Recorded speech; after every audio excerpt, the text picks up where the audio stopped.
Okay, let's take a look at Megacorps here. I managed to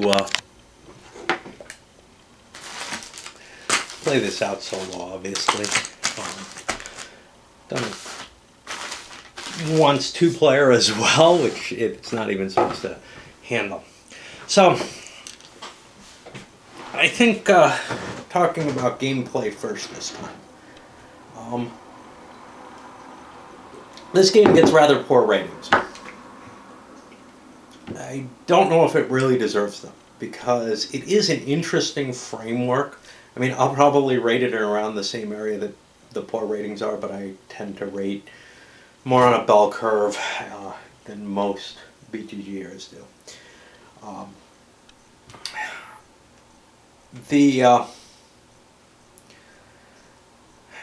It's a really interesting framework for providing what is essentially a deal-making game. And that's really all it is. It doesn't really seem obvious that that's what it is. Maybe when you're looking at the sales, blurb for it or whatever promotional releases there were. And I suspect it was kind of marketed more towards the pure Euro player who doesn't really want something where you can hold a concrete block over somebody's head or basically make whatever deals you like in it. This is a very, very simple deal-cutting game. Simpler in a lot of ways than some of the standards, diplomacy, junta, stuff like that. Simpler in terms of the level of the deals that you're making and the kind of offers that you prefer. On top of that, it also has a decent amount of randomness baked into the deck of cards. You start out with an attempt to kind of balance the situation a little bit between how many companies you have on the board versus, how many countries you hold versus how many cards you hold that give you a lot of kind of power. You don't have any ability to control that at the beginning. It's just randomly determined how much power you have, and you could get a shitty card or a good card. And then through play, each player gets an equal number of these cards, but they don't necessarily come at equally valuable times. The cards aren't equally valuable. Some of them I couldn't find a use for at all throughout the whole game. And that's generally something to consider throughout the game, because there isn't any other luck other than the cards. There's nothing to kind of balance them out, like lots of die rolls for competition or something like that. All there really is these highly random factors. I could see people getting really upset about that. On the other hand, it's a negotiation game. It's going to naturally generate a certain level of balance of power. If people are aware and keeping track of what the power is, they're going to be able to bring deals into play to take down somebody who's gotten an unnatural advantage from luck, if they pay attention to that. What I see as kind of iffy about it, though, is probably the number of players it holds. It claims 3 to 6. I think the game's probably best in 2 to 3 players. 2, it becomes a pure strategy ruled by the luck of these cards, where you're just trying to dominate the other player. You're not going to cut deals. Why would you play a deal-making game with 2 players? Well, there's enough luck in here to make it kind of interesting still. You're still performing this optimization problem that's constantly changing. In 3, the advantage here is you're going to get more cards, more opportunities. So there's going to be more balance to what your hand of cards is. In the 6-player game, you get a total of 2 of these opportunities. It could be as low as that. Now, you could get as many as 4 if you start out with no countries in your control. Also, the countries in your control that you start out with are of differing value.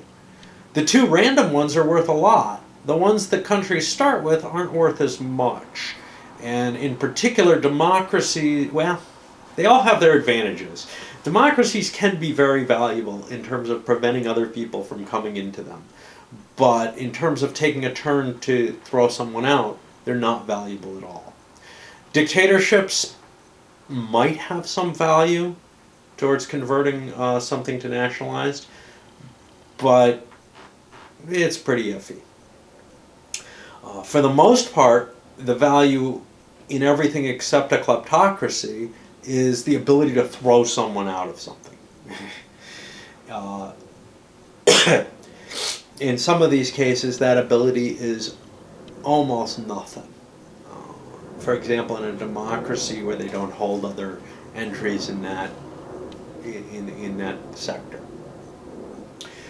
So, by evening out the luck a little bit, by giving people more of it, right? Because, look, what is sort of the most luck-based game you can play? Everybody gets one element of luck. And even if they make decisions, if that element's fairly important, over the course, of several playings, whoever kind of gets the luck the most is going to win the most, especially once people kind of understand the game. And in this case, you're getting maybe just 2 elements of luck to determine your whole game.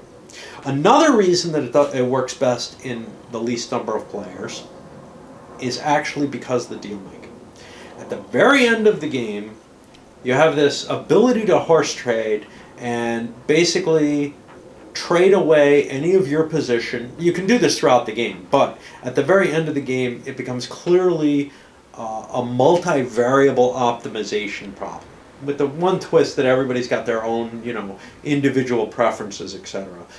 But I believe a multivariable optimization problem is NP complete. It may only be NP hard, but it's essentially the same problem for the by only, I mean it may not have been proven to be NP complete.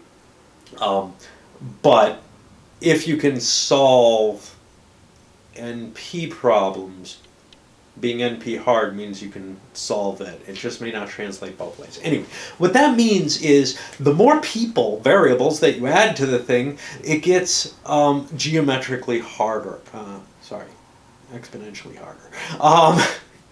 And thus, the 6 variable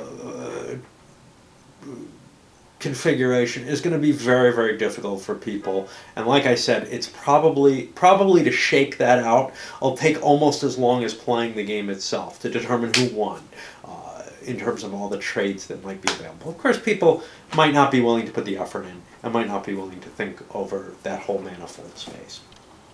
But if they are intent on trying to win the game using their best ability possible, it is going to be problematic at that level.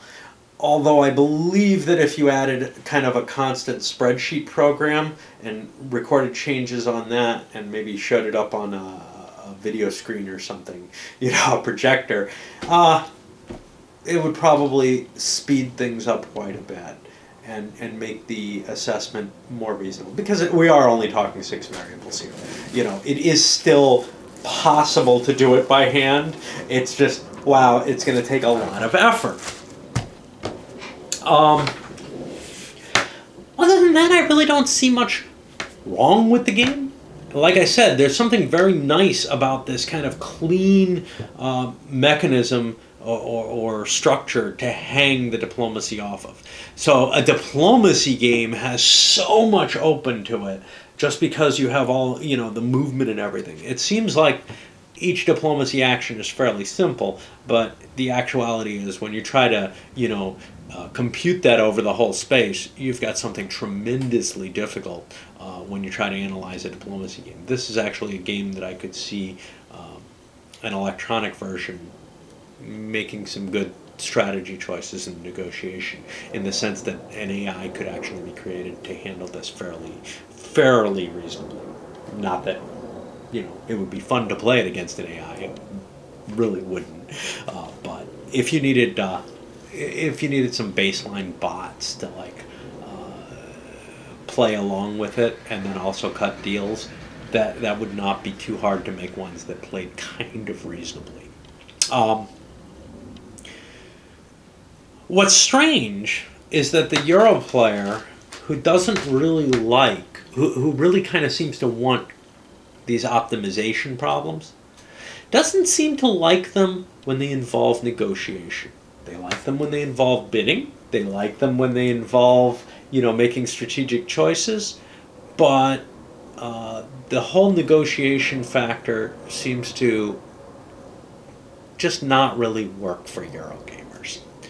And the game is maybe too simplistic for the kind of people who usually like negotiation games. They want something heavier and richer. I think this is very clever, and I actually really like it.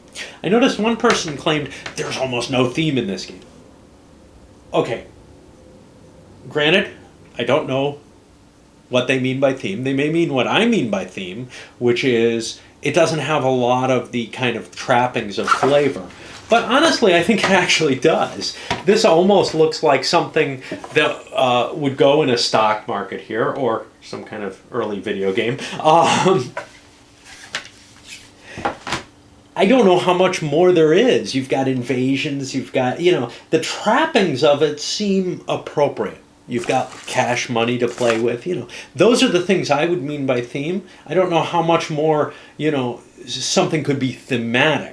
Now, if what they mean doesn't have to do with the subject matter, which is what I suspect they mean, I say they're even more full of shit.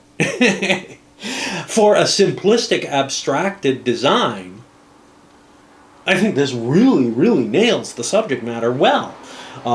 You've got these mega corporations purchasing into holdings and destabilizing countries, and it all is very intuitive and works very nicely. So again, whatever meaning of theme they have there, I'm not sure, but I can't imagine something that does a better job of this at this level of abstraction.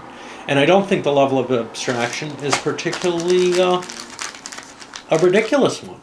I think it's a hell of a lot more subject matter oriented than I would say 90 to 98% of Euros that I've seen. But then again, I haven't seen many people complaining on that level. I'm not sure that too many people...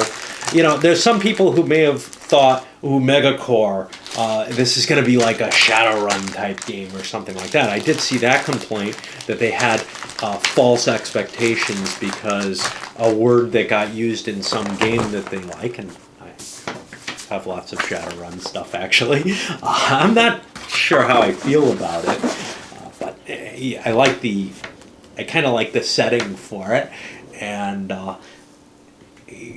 I feel like this game captures that from that level as much as anything too. The only difference there is, you're not worrying about Shadowrunners or stuff, but it captures the overall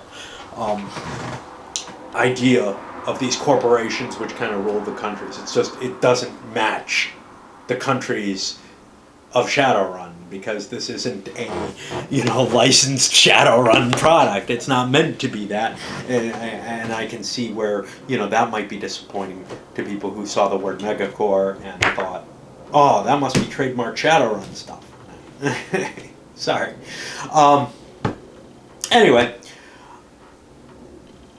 I don't think the game quite works in a large number of players. For a number of reasons. The lack of turns, the overemphasis, the luck becomes more important in it, and the final optimization problem, or really the optimization problem throughout the game, becomes more and more difficult.